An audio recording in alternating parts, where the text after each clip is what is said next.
It's a dominant display by the Aussies. 8-wicket win, and they have taken a 2-0 lead in the 5-match Ashes series. A wonderful display. Steve Smith seals it with a 6. 23 of 9 in a chase of 65. Weatherald and Head giving you a good momentum start. And England lost it on the previous day when they were 6 down. Ben Stokes did try along with Will Jacks to delay the inevitable. They had a good stand, close to 100 runs. But Michael Neser's 5 wickets, forever in the shadow of Josh Hazlewood, Pat Cummins, Mitchell Starc, when he got the chance. 5 wonderful wickets for him, 5 for 42. And England now, their Australian summer seems to be cooked. It seems to be heading towards another humiliation. And 2011 was the last time they had won a test in Australia. Since then, the results have been 5-0, 4-0, 4-0, and now 2-0. Horror story unfolding at the Gabba. I want to ask something to you, Siddharth, before we delve into what exactly is it that we saw on day 4 of this test match. Was there a time early on today that you felt that perhaps another Edgbaston could happen? Another resilient knock maybe? You mean Leeds? You want Leeds. the miracle, right? The miracle Leeds. of Leeds, yeah. Headingley, yeah. Yes and no. Okay. Because Stokes hung in there. He didn't go gung-ho. He was calculative in Headingley in 2019. I thought that, okay, if he hung in there and maybe frustrate the Aussies, then perhaps, you don't know. In the pink ball, under the lights, you could get movement and assistance. So if you got another 100 runs or 150 runs more, could have been a contest.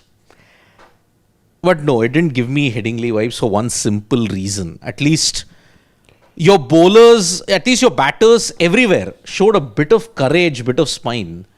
Here only 2 batters out of 11 showing the spine to hang in and do something about it. It won't work. Just won't work every time. And look at it. Root, Stokes, Jacks. These are the only guys who've done something noteworthy. Otherwise, look at it. It has been an abysmal, catastrophic failure for England yet again. So, I thought they will frustrate them. I didn't expect it to be so straightforward. First session itself, they're raced out totally. They have extended to the third session. Credit to England at least for that. They have avoided a innings humiliation at least. But they have lost by 8 wickets still. 2 8-wicket losses. I feel this will feel the same, right? It may not be an innings defeat. The fact that they're 2-0 down now. And they were only, after what had happened yesterday, they were only going to be delaying the inevitable. So while it may not be an innings defeat, I think in their heads they knew what the writing on the wall was. They could read it very well. They couldn't change anything to sort of change that. Once it was almost cast in stone. Yeah. When they lost the 6 wickets in the second innings so early, they were always pecked back. And yeah, but from an England perspective though, let's try and see if there's any positive out here. Yes, we've all sort of written them out for the series already. I think at the start as well, at the start of the series, this is exactly the sort of prediction we had for this series as well. There were hardly a few people out there who thought that this would be a proper contest. You expected the Aussies to dominate, and that's what it's turning out to be. England look tired. England are fatigued. England are already 2-0 down. Let's try and just see if there is any silver lining for them out there. I think there is one. And I want you to weigh in on this as well. The fact that a Ben Stokes, with the ball, you know what he offers. Joe Root got you a century in the first innings. Ben Stokes wasn't getting you runs till now, but he showed that he's got the resilience. That's never really in question about his character, but it was just not translating into enough runs. Not a lot of runs, one may say, but he's still the highest run scorer of his side. They've packed for what? Little under 200, have they? Yeah, 241. Over 200, sorry. 250, under 250. So little under 250 they've packed, and they could get there because 50 of those runs were scored by Ben Stokes. And how many balls did he stick around? 152 balls. So he showed he's got that waiting game. With him, mentality is not an issue. He's got a very solid defense, and if I'm England, I'll take that. I'll also take the fact that Joe Root has already scored 100, and Zach Crawley, whom I don't expect, even I think as English fans, you don't expect a lot of runs from Zach Crawley. The fact that in both the innings he scored, there was a 70, I think, from him, and now a 44 as well. In the first innings, how many did he score? I think he scored a 50. Just go up. How much did Zach Crawley score? 76. 76 and 44 runs. So if I'm in the England camp right now, I think these are the only positives I can look at, and I hope that these batters just get better. See, Stokes getting 50 is a welcome sight. We know how bad form he has been in with the bat. He scored 100 against India in Manchester, but we all know it was on a very turgid pitch in which he got that 100. In challenging conditions, he was found wanting by either Bumrah or by someone else. Sure, this 50 will give him some confidence, and you can already see that how pumped up Steve Smith was. I mean, when they were trying to pepper him with the short ball, I mean, England were trying to have a go at him, but I think it spectacularly backfired in their face. So, what are the positives that you can look at for England? Stokes is just a minor sliver. For me, the only positive that I can look at is, okay, Joe Root and Zach Crawley have given you runs. So at least your batting order is slowly starting to come together as a unit. Collectively, when you look at it, the first wicketless session in this entire Ashes belonged to England. Yeah. First session, they didn't lose a single wicket. It is a blueprint for them going ahead. So that is the one positive I look at. At the first session today, maybe this is what you need to do in Australia. You can't have that baseball approach. Abandon it now. It's done. It's dusted. You can't have that gung-ho approach like what you had in Perth. So that's one sliver of good fortune. I think the biggest positive for me is Joe Root. If he gets runs, the England team can rally around and ensure that, okay, we can have a chance in this series. So Joe Root's a big positive for me. 138 he scored, although in vain. Stokes 50 in vain. But we all knew that Australia were always bossing the game. But those positives get undone by the fact, like you lost the 2 games minus a Cummins and a Hazelwood. That will hurt them even more. This was your best chance. No Cummins, no Hazelwood. Oh, we'll boss the Ashes. No. The hosts are up 2-0, not England. That's going to hurt them even more. So, whatever positives you may want to pick from the England camp, very negligible. For me, it's only Root. While this match may have gone for 4 days, and the other one was just 2 days, but remember, England had the lead.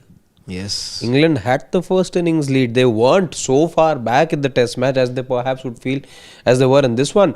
That match just lasted 2 days, and for a large chunk they had the lead as well. Yes. They managed to do enough to be pushing Australia. The Australia that turned up and the head that turned up in Perth just took everyone by surprise, because after you had seen the number of wickets, 19 wickets on day one, yeah. You were expecting it to be competitive and it to go down the wire. Just something else played out. But England were far more competitive, I would say, in that match than they were in this one. I mean, that spell that you saw on day 3, that night spell, Boland, Stark and all revving it up, that deflated England. Every ball you thought Boland was bowling, yes, he's getting a wicket every ball. Stark, that hostility, look at it. DRS also going their way. I mean, Root hit the ground first, but then the edge happened later. You need that luck. Look at Brook. Twice in the same over, he couldn't survive Scott Boland. One, he was given out, but the bat was here, the ball was there. But same over, 2 delivery, I think next delivery itself, same. Poked again, got out. So, England will be very, very devastated by the fact that 2 of Australia's premier pacers are not going to be available. One might not be available for the whole Ashes. One is coming back for Adelaide. And you're 2-0 down. What others will be clinging on to hope is, can we have a 2023 repeat? Whoa, what do England do from here? I don't know the update on Mark Wood. Is he going to be available for the next one? See, the turnaround time now is 1 week. 14th to 18th is the third test match. He was in contention. Yeah, but then again, a Mark Wood, he has to be... Does he change? Again, he's no... Again, he can be good, but is he somebody who can change the fortunes for England? See, he played a major role in Leeds in 2023 with that spell of his. But then that time England were on the high moral ground of the Bairstow carry situation. Okay, so they felt that we need to show something. But here, where is the motivation for them? It's only going to get worse as the series goes on. Adelaide, you want to play with the red ball. I don't know how that will change the dynamics. You've not played a red ball test there for 7 years. How will that change? Let's see. Melbourne, is it going to get tougher for them? Is it going to get harder for them in Sydney? We don't know. If a Wood comes, is he equipped to ensure? He had the best conditions in Perth. Yeah. Yet he didn't make full use of it. Here, if he comes back in Adelaide, will it change anything? I really don't know. So it looks doubtful, in fact. Yeah. Just checking. He had some painkillers, that 2 injections a couple of days back.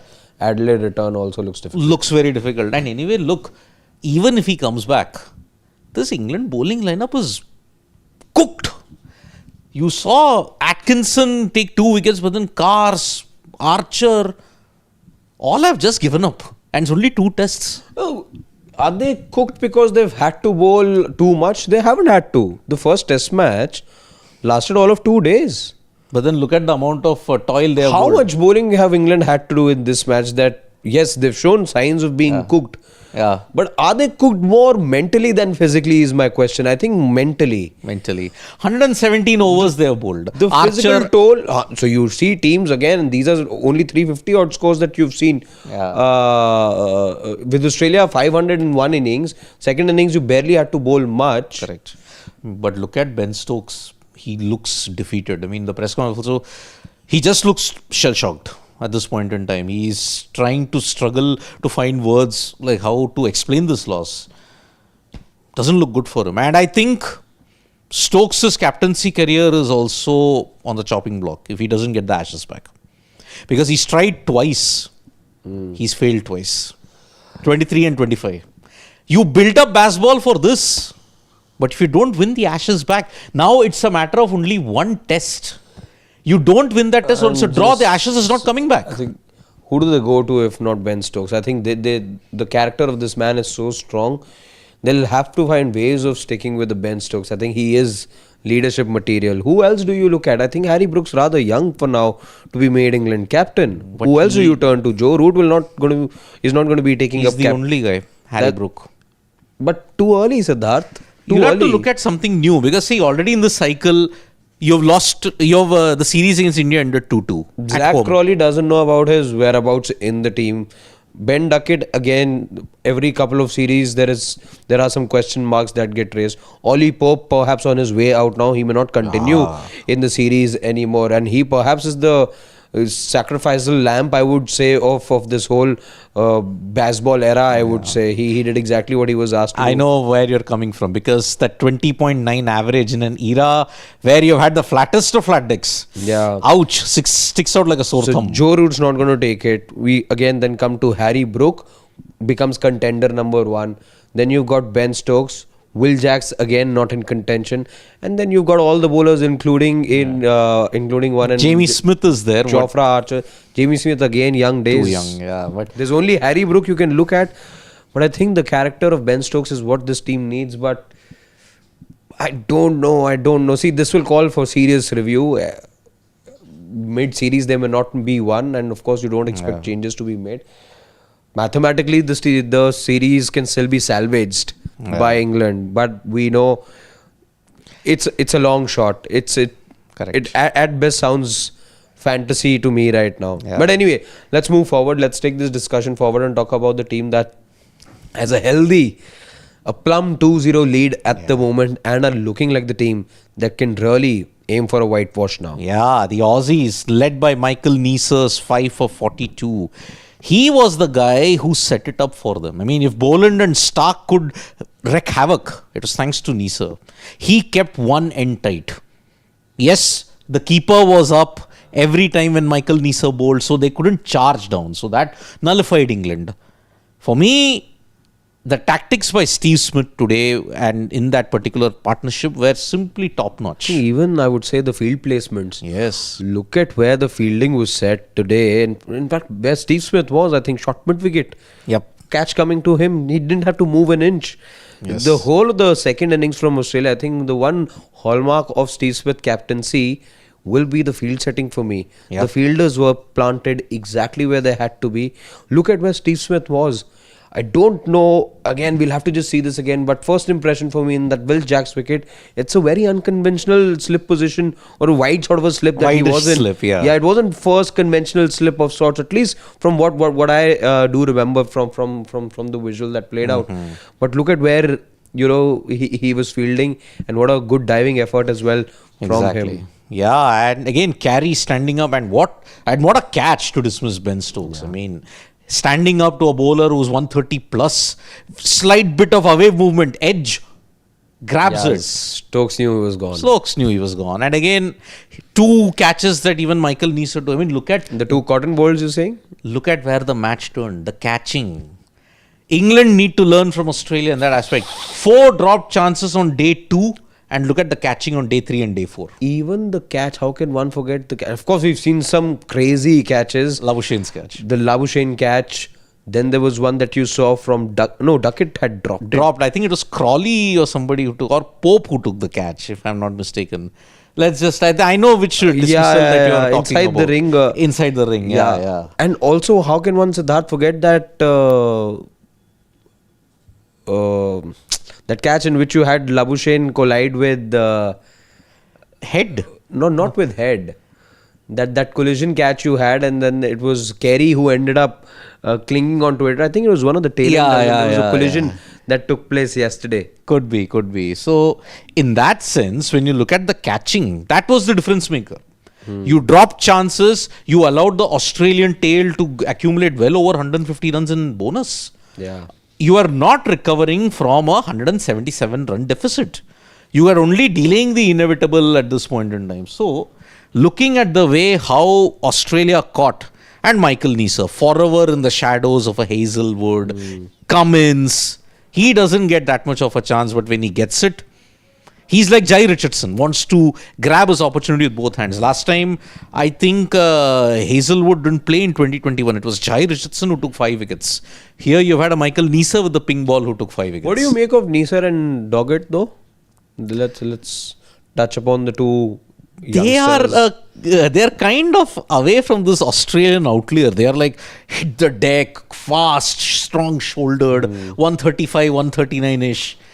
But I think somewhere down the line, they are a mixture of swing and Scott Boland. Metronomic in that zone, wicket to wicket, stump to stump. They don't want to go for extra pace and hostility. They'll just keep on sliding. Throw back to the McGrath days. I was about to say that. Doggett gives me the vibes of somebody who's looking for swing and a little bit of hit the deck. With Neser though, I think his key is just maintaining that corridor, ensuring that the ball lands in that corridor of uncertainty. He's willing to get the keeper up, compromise on his pace a bit, but just ensure that he doesn't give the batter an inch, and he's boring the batter out, and then there'll come a ball that'll just slightly go away or come inside. I think that seems to be like the plan for him, to ensure that the ball lands in that good length area, in that area where the batter doesn't know what to do, in that area of uncertainty. Correct. And yeah, that's the key. There's nothing in terms of pace or I would say or a lot of swing that he's, it's not vicious swing that I think both of them are aiming for, which is also which can often be something that, say, Starks built his career on that. He I don't think these bowlers are looking at that, but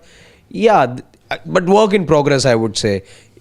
Decent start, I would say. Doggett just playing his second match. Yeah. But poor Michael Neser would have to make way in Adelaide, because a Cummins will be back and a Lyon could come back. So when you look at it, you will have a Doggett there, you'll have a Stark, you'll have Boland, Stark, Cummins, Lyon, Doggett. So Neser will have to sit out, although he's got a good record in Adelaide. Okay. But I think Doggett or Neser, either one of them will have to sit out then if Cummins and Lyon come back. I think you will have to play Lyon in Adelaide, because you will not play with the pink ball. Pink ball, then Lion sits out yet again. Yeah. But you will play with the red ball, so Lion will get So purchased. you don't want to be upsetting Nathan Lyon anymore, I think. He was clearly, visibly upset with the decision to sit him down. That happened in Stark's 100 test at Jamaica. Yeah. But you saw how it worked out. Home test. Yeah. Home test. I mean, imagine First in 71 matches or something that he sat out. 563 wickets and you can't get that man a seat. Imagine. That's the talent that Australia got. But again, it's interesting, right? If India sits someone out in a similar pedigree like that, we criticize the management. But there we say it's flowering of talent, isn't it? But then who's next after Nathan Lyon? I don't see that. There may be a Kuhnemann. There is a Murphy, but there can only one Gary. There's only one Nathan Lyon. Yeah, so today Michael Neser's 5 wickets. Boland had set it up earlier in the day in the test match. Stark 2 wickets. Michael Neser ensured that England had no way. And if they had hung out until the dinner break with still England batting, then I've given England a faint chance, 50-50. But when he got those 2 quick wickets. Those 2 quick wickets that Neser got, I think that completely turned the match. The tail was Completely. exposed and the floodgates were open after that. It was just mere formality for Australia to come, score all these runs. 2 wickets, I think, is what they lost in the process. Yeah. So both matches, they have won by 8 wickets. Perth and Brisbane. You now are heading into Adelaide for the 3rd test match that's going to take place. Will England still be alive? Or will Australia seal the Ashes then? So let's just take 1 or 2 comments and then let's see what Stokes says. I think Stokes had a long conversation. Okay, we'll bring you that as well. Yeah, so what did Ben Stokes say, Pawan? We'll see that first and then we'll take the comments. So because I think there was a lot of concern when the presentation was going on. Oh, they haven't carried it yet. Okay, so let's check the other one. We'll check the other one. So Mitchell Stark's the player of the match, by the way, of course. Who else? 71, Who 8 else? wickets. Who What more do you else? want? Yeah. No, not this. Yeah. Go down. It will be there. So for Yes, Stokes, it's there. a lot comes down to not being able to stand up to pressure of this game in this format. We have let the control slip away in small passages. Very disappointing given the ability of the players in the dressing room. Need to think harder mentality and show more fight. If I could put my finger on it, but it's definitely not a skill thing. So got to dig a bit deeper and find out what we seem to keep doing. Not being able to execute your skill is something that you can live with. We weren't able to put Australia back under pressure. We'll have some conversation that I'll keep to the dressing room. Lots of communication. We see what Australia are doing to throw at us. It's a constant theme at the moment. When it's a pressure moment, Australia are outdoing us. But Australia isn't a place for weak men, and we are not weak. There has been a comment that, are you arrogant and is this England team the weakest? What else have we got to do? We've got to win these 2 games. It's a clear sign that he's deflated. Clear. I've never seen Ben Stokes say these things. What have we got to do? And plus, you remember, Stokes might be hiding it, but I think he's having an injury concern also. Because remember, he was on his haunches, he was trying to stretch while bowling. Yes, that's a major concern. I don't see how England can recover from this. Yeah. I don't see how England can recover from this, honestly. So let's take some comments now, Pawan. Yeah. Okay. Sarat Chandra is saying, England have done themselves harm by giving too much freeness. No backup batters playing golf. If your opener is Crawley with no backups, then you're going to get cooked. As Stokes said, they're rubbish, not arrogant. You can call them rubbish. He didn't say that we are rubbish. You can call us rubbish, but we are not arrogant. That is what he said at that point in time. And Anshu Mishra is replying to one comment of Freaking Awesome. It says, biggest nightmare for opposition. Number 1, Steve Smith for England. Number 2, VVS Lakshman for Australia. Oh yeah. I might add Tendulkar in that list also. Was a beast in both ODIs and tests against Australia. So, and okay, Rahul, not Dravid, is saying, I suggest don't get into the personal life in the Smriti story and report only sports. We are torchbearer this way. How DOL in World Cup 20 is not professional, but this is. Rahul, let me first give you, Vinod, let me tell you first major thing, okay? Neither anybody of us in sports today and neither anybody have gone into what went wrong. We just reported the news. Yeah. Simple. If you if you think that this is a feedback that you're giving us that, oh, you don't focus on this, then we lose our jobs. Simple. We have to report the news. Yeah, Rahul, just, Siddharth and I work, we have a very close working relationship, and I don't remember us doing a story where we speculated anything.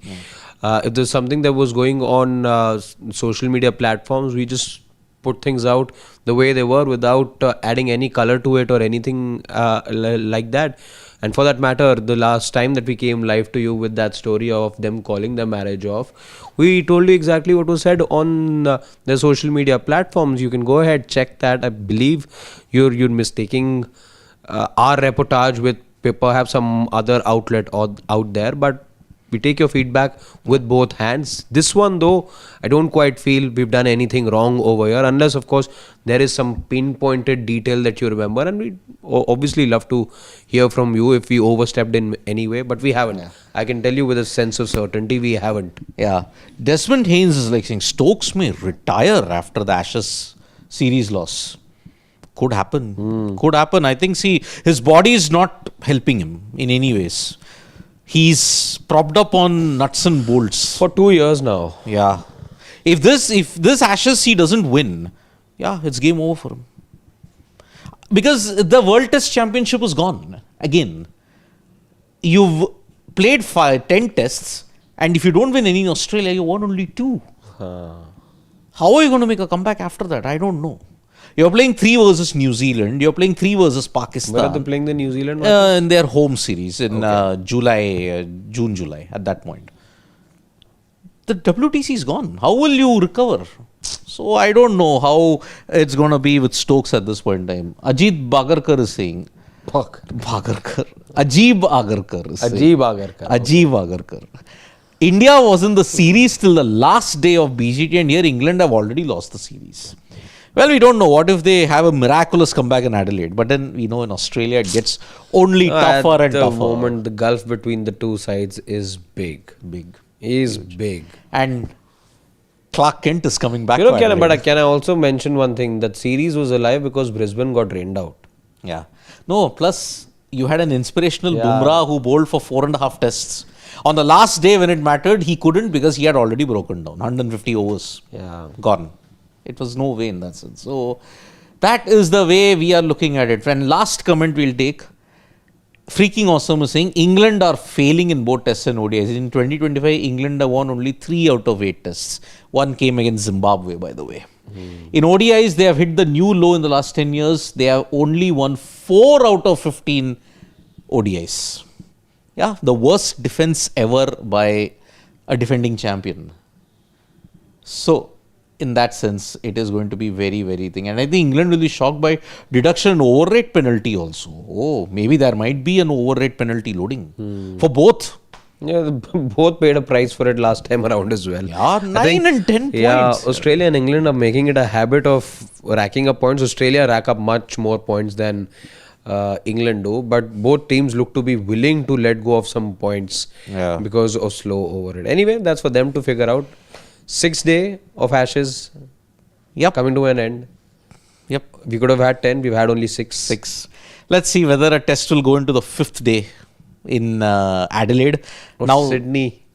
Yeah, Sydney. But again, rain. That will be rain in that sense. Melbourne also can go to the 5th day. The pitch is good there also.